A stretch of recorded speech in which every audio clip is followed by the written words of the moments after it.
गुरुदेव ने कहा कि राघव पूजा के पुष्प लेने बाग चले जाओ। जानते हैं कि बाग में जानकी जी आएंगी, मिलन हो जाएगा, अच्छा होगा। पूजा के पुष्प लेने भगवान बाग में आते हैं। माली ने द्वार खोला है। प्रभु ने हाथ जोड़कर चाचा जी कहकर प्रणाम किया। माली रो गया, नहीं प्रभु, कहाँ आप और कहाँ मैं एक सामान्य कर्मचारी। बोले नहीं, आयु से आप मेरे पिताजी जैसे दिखाई दे रहे हैं, उनकी उम्र के दिखाई दे रहे हैं। और यही भगवान की भगवत्ता है, यही भगवान की भगवत्ता है। बड़ा कौन है? बड़ा वो नहीं है जिसके सामने सब छोटे दिखाई दे, वो बड़ा नहीं है। बड़ा कौन है? जिसके पास आकर छोटा बड़प्पन अनुभव करने लगे, गौरवान्वित अनुभव करने लगे, उसको भी बड़प्पन मिले, वो बड़ा है। भगवान छोटों को बड़ा करते हैं।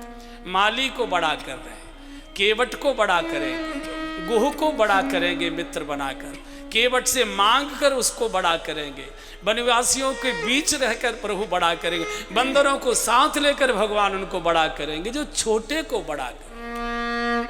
हम गाया करते हैं, हमारे गुरु गोलवलकर जी आरएसएस के जो दूसरे चीफ हुए, इनकी विशेषता थी, इनके पास जो आ जाता था, आ गया संपर्क में जो धन्यता पाई उसने, गौरवान्वित होकर जाया करता था।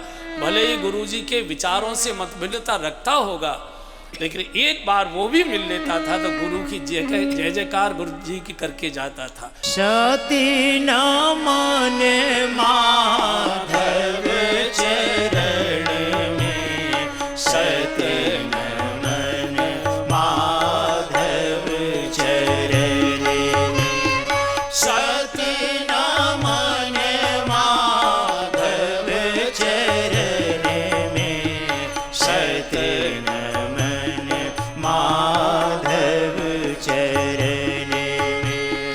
सिंधु सागम वीर मानस, सिंधु सागम वीर मानस, थाह कब पाई किसी ने, थाह कब पाई किसी ने, आ गया संपर्क में जो, आ गया संपर्क में जो, धन्यता पाई उसी ने, धन्यता पाई उसी ने।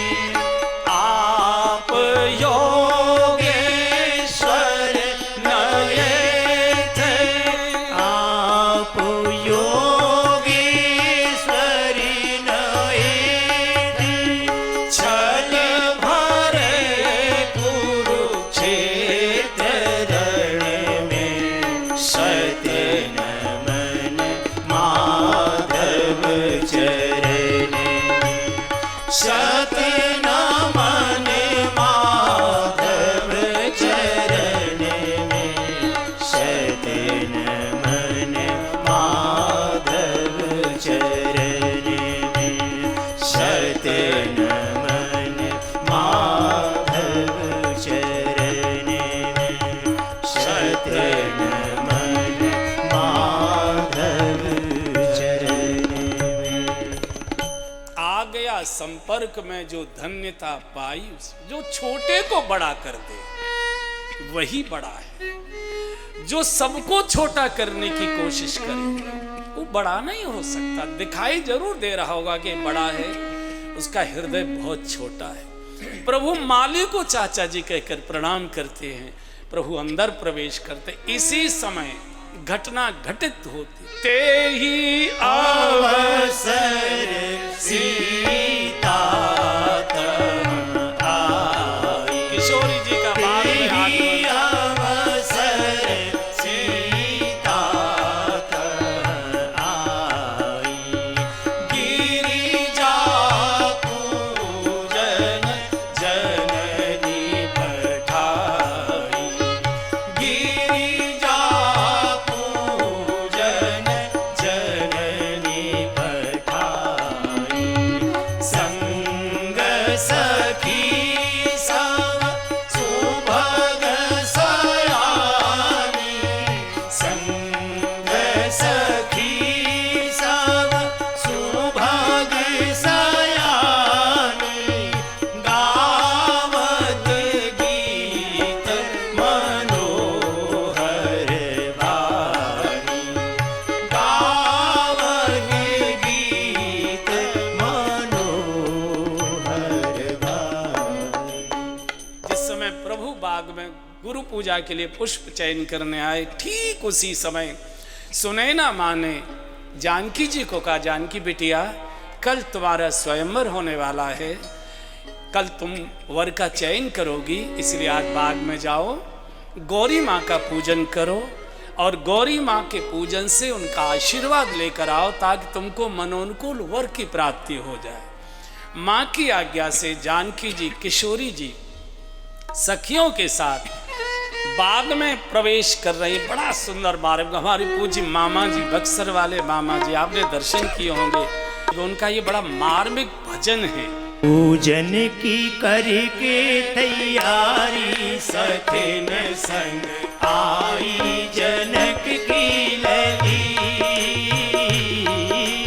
पूजन की करके तैयारी सखिन संग आई जनक की लली।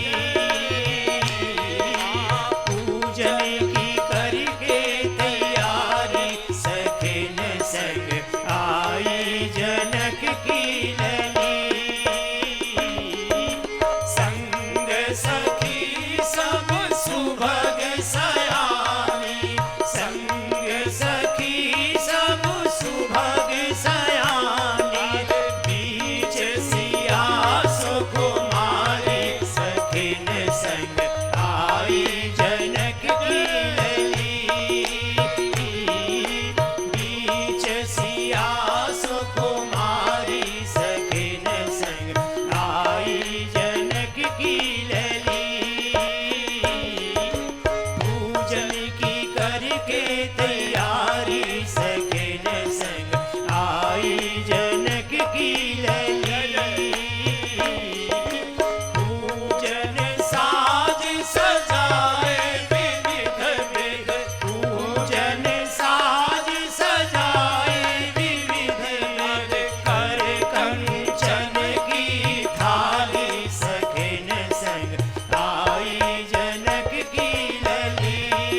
अवसर, बोले ते ही अवसर भगवान बाग में आ गए, किशोरी जी का शुभागमन हो रहा।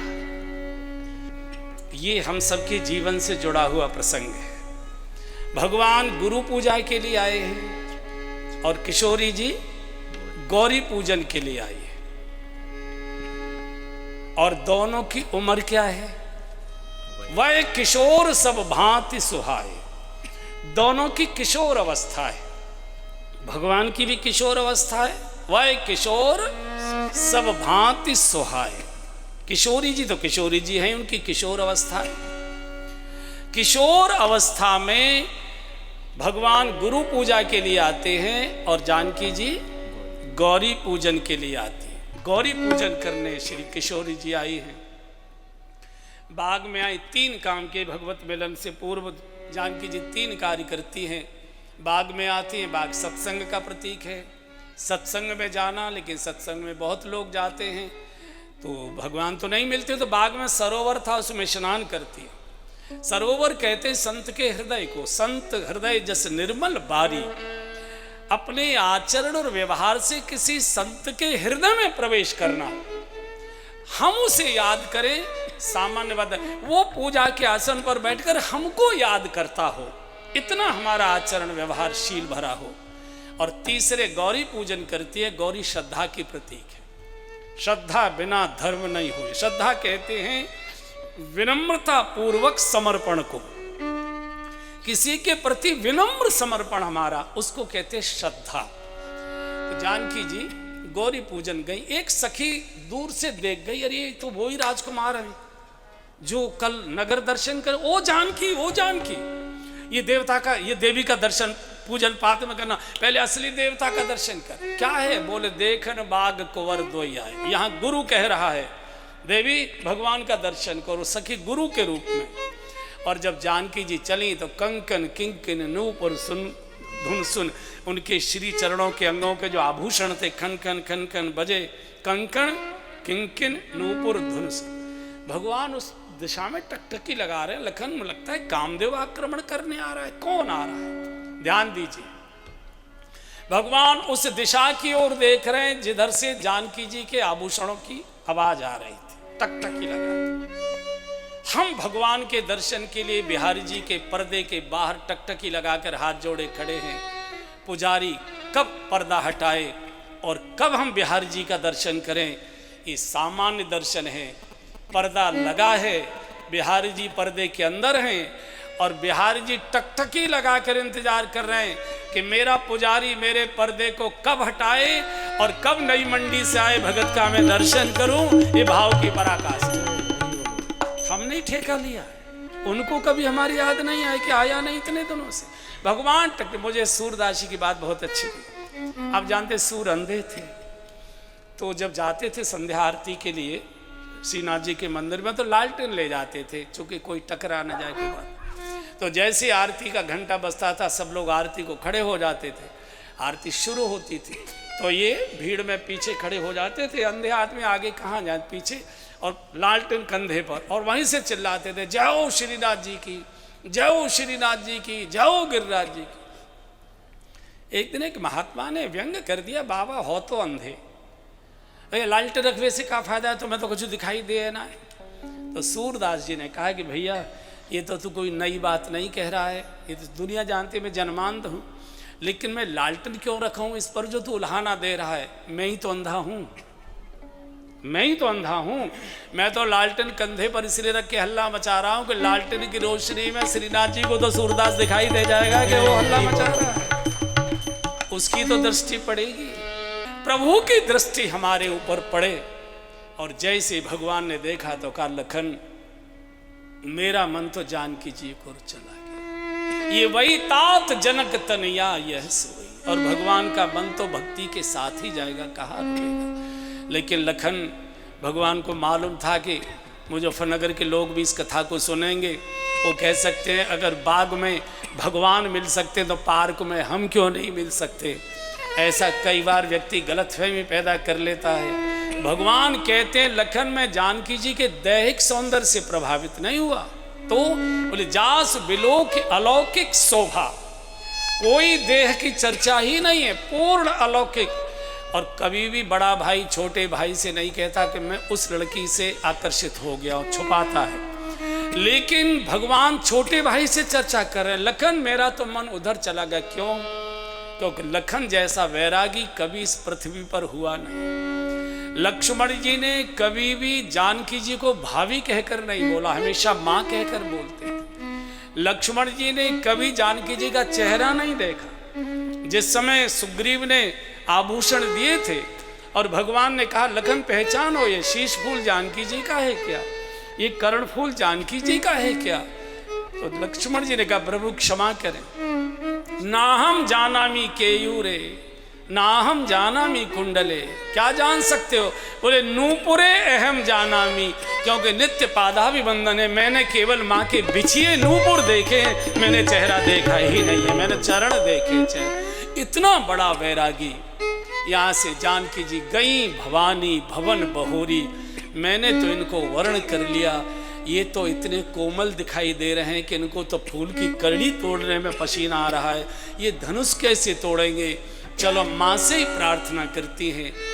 और गिरिराज किशोरी की, पार्वती जी की शरण में आ गई किशोरी जी। नवरात्रि चल रहे हैं, बहुत सुंदर स्तुति जानकी जी गाती हैं।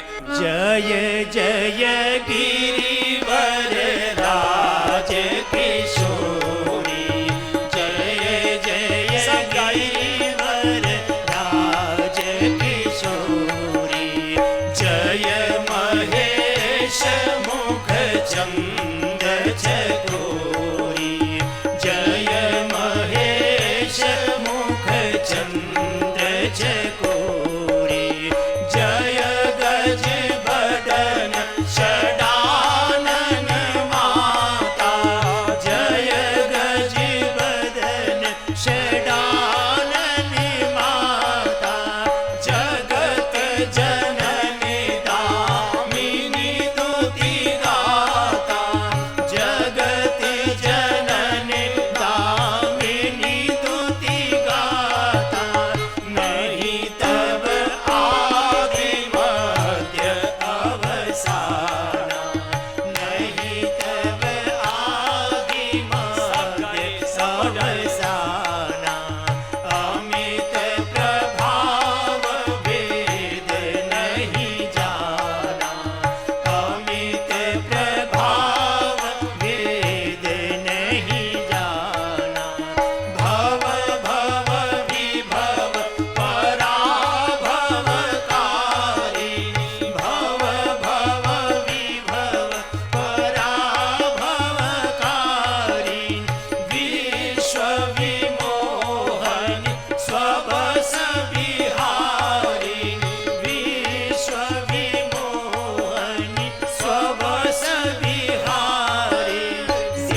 पार्वती जी की प्रतिमा के श्री चरणों में बैठी, बहुत विनय भरी प्रार्थना। माँ, मेरे अंतर के बातों को, मेरे हृदय की इच्छा को आप सब जानती हैं, आप अंतर्यामी हैं, सबके हृदय में आप विराजमान हैं।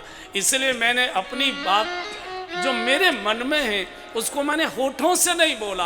आप मेरे मन के मनोरथ को पहचान गई है, उसको पूर्ण करो। और इतनी विनय भरी जब जानकी जी ने प्रार्थना गाई है, पत्थर की मूर्ति मुस्कुराने लगी। विनय प्रेम वश भई सब गाइए। विनय प्रेम वश भई भवानी, खसी माल मूरति मुस्कानी।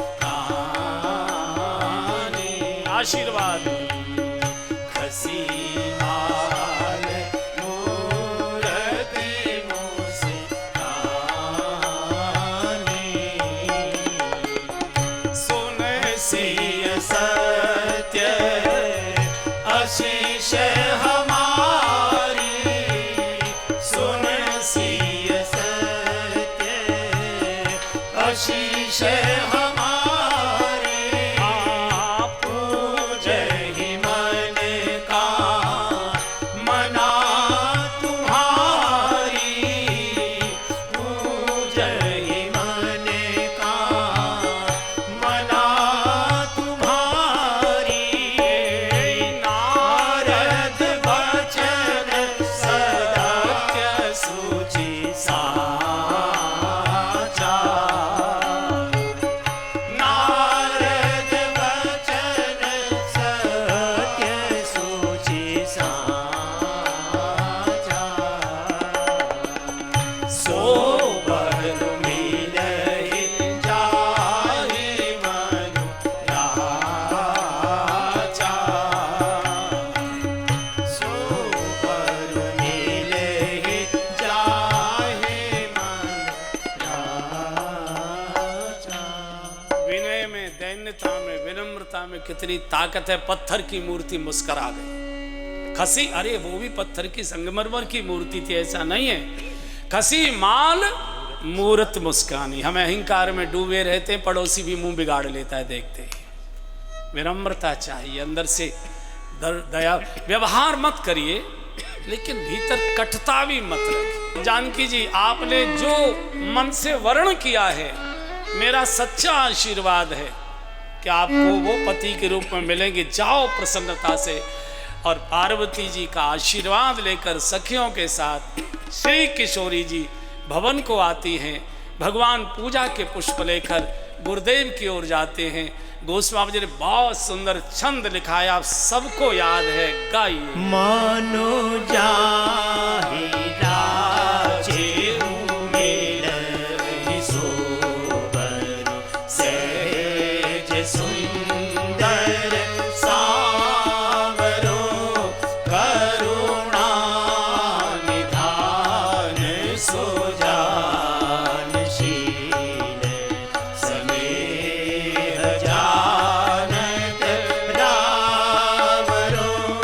एहि भांति गौरी आशीष सुनसिय, सही कहिय हर्षि अली तुलसी भवानी। पूज पुनि मुदित मन मंदिर चली, तुलसी भवानी। पूज पुनि पार्वती जी का आशीर्वाद किशोरी जी को मिला। और गुरुदेव से जाकर जब पूरी घटना प्रभु ने सुनाई तो गुरुदेव ने भगवान को आशीर्वाद दे दिया। बोले, राघव सुफल मनोरथ हों तुम्हारे।